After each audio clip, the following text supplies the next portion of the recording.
Louis Pasteur explored many corners of science. He helped invent new vaccines to cure diseases that people said were impossible to prevent. He encountered many new concepts and studies and exchanged those spectacular finds with scientists from all over the world. His outstanding discoveries shaped the medical and scientific worlds into what they are today.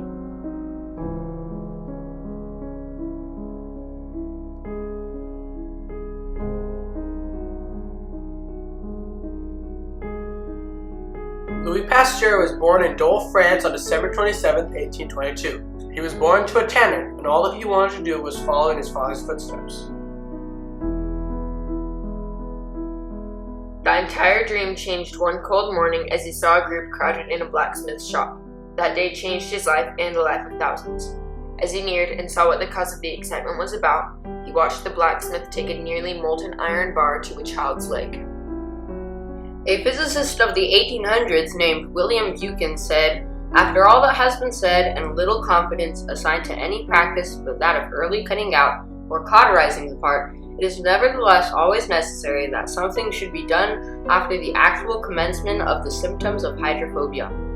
The child had been bit by a rabid dog who had attacked several people around town. There was no cure at this time, and the only chance of survival was to burn the scarred tissue with a hot blacksmith's pole. That day was imprinted in Louis Pasteur's memory for years to come. In Arbois, Louis' sister was afflicted with an illness that would slow her mental capacity, which strengthened Louis' desire to become a doctor. Louis first went to a prestigious college, but upon getting homesick, he resolved to go to a more local college called Besançon. Louis excelled and went to the prestigious college once more. Unfortunately, upon graduation, he was required to become a professor due to French law. Louis was distracted from the racemic acid that he had been studying. The trouble of racemic acid was the mystery of it. A manufacturer named Kessner had previously discovered it in 1822 while producing tartaric acid, but could not replicate it. Louis decided that it was up to him to find out why. Louis began his experiments while at École Normale, but continued them as a professor. 1848, Pasteur's experiments paid off. Louis encountered that some tartaric crystals were left-facing, some were right-facing. When combined, they would produce racemic acid. That paratartaric acid is really the combination, equivalent for equivalent, of these two acids, is proved by the fact that, if somewhat concentrated, solutions of equal weights of each of them are mixed, as I shall do before you. Their combination takes place with the disengagement of heat, and the liquid solidifies immediately on the account of the abundant crystallization of paratartaric acid, identical with the natural product. Louis Pasteur in racemic acid experiment. Louis Pasteur explored into the world of chemistry and encountered the makeup of the crystals. After exchanging information with the world-renowned scientist named Bayet, Louis gained the fame and publicity that he needed to continue to explore.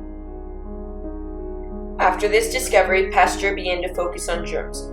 They intrigued him, and after many experiments, he developed the germ theory of fermentation. It stated that certain microorganisms were responsible for fermentation. This discovery was a major breakthrough. Pasteur discovered that by simply exposing oxygen to the subject of fermentation, the microorganisms would die. This exploration allowed him to encounter how pasteurization occurred, leading to his exchange with world-renowned figures. This discovery led Louis to explore the pasteurization of wine and beer. Pasteurization prevented bacteria from growing in these two substances. The discovery was so outstanding that Louis was allowed to meet Napoleon III. In 1860, the world of science was alight with the discussion of spontaneous generation. Some maintained the original thought of spontaneous generation, or the idea that life could be created through certain dead items, such as maggots from meat. Others believed that it was impossible for such a thing to happen. In addition, the theory of spontaneous generation stated that the phenomena such as disease and fermentation occurred randomly. Pasteur had already once contradicted the theory with fermentation and later decided to take a stance against the entire thought of spontaneous generation. Louis became a main advocate for the party against spontaneous generation. In one article that Pasteur read, it stated that life could be generated in a sterile area, such as a clear mountain scene. Pasteur had doubts and tested the theory in an experiment in which he would test the air and water to search for bacteria using a flask of sterile broth. Consistently, germs were present, and Pasteur discovered that the bacteria were found on dust in the air after performing the experiment in different environments. a lot of the folks that were advocating spontaneous generation were saying that you had to have air.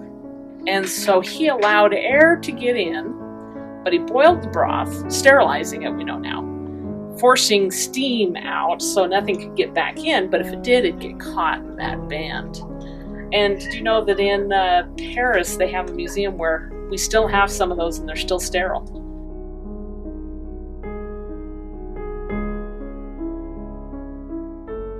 In the 19th century, hospitals were a place to die due to infection. Thus, Pasteur later began to work on the sanitation of hospitals.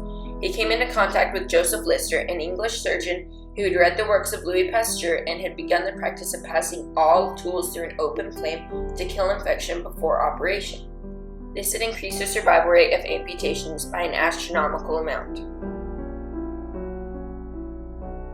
Surgery becomes something totally different from what it used to be, and injuries and diseases formerly regarded as most formidable or even hopeless advance quietly and surely towards recovery. Joseph Lister, lecturer in Edinburgh. While previously a Parisian amputation statistic showed 2 in 5 dying after amputation, after this procedure, only 6 out of 40 lost their lives, or nearly 1 out of 8. Louis Pasteur was invigorated by this procedure and began a campaign for France to put this into action. However, he was prevented by people attempting to stop his advances in science. Finally, Louis raised the funds to promote this procedure and was rewarded greatly. After this success, his friends expected him to settle down and live his life quietly, but he knew that he must still contribute to science. The exchange with Joseph Lister is what shaped the system of hospitals today. During the 19th century, anthrax was a killer. It usually targeted animals, but it could also be caught by humans, which caused much death. John H. Bell of the British Medical Journal commented on this disease in an 1800s article. During the last few months, I have seen several cases of external anthrax in persons who have come in contact with the mohair or dry wools. Thus, Pasteur began to study it. He observed the anthrax disease and eventually narrowed it down to a certain microorganism. Louis Pasteur observed that the cells that caused anthrax would split again and again to reproduce. He was met by much contradiction and many people criticized him.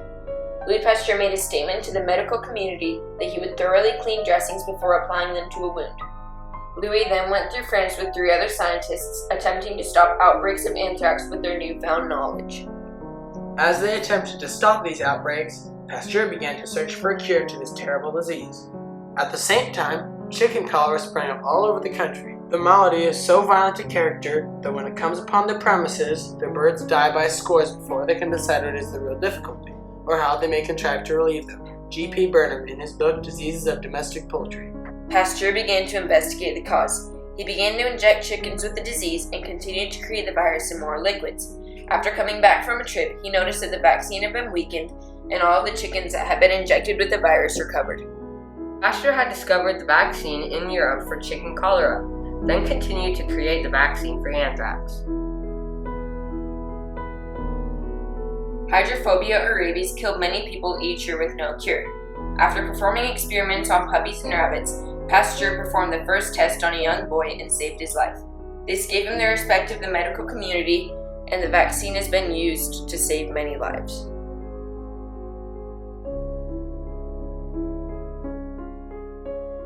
Louis Pasteur died September 28, 1895. His last words were, one must work, I have done what I could." Many people attended his funeral and the streets were lined with royal troops. Throughout his life, his father, mother, and 2 of his daughters died early in his career. He also suffered from a stroke, which paralyzed him for the later part of his career. However, he continued to struggle for humanity.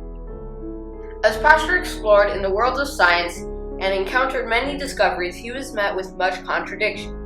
However, he continued to struggle for humanity. He exchanged information with British and German scientists as he struggled for this noble cause.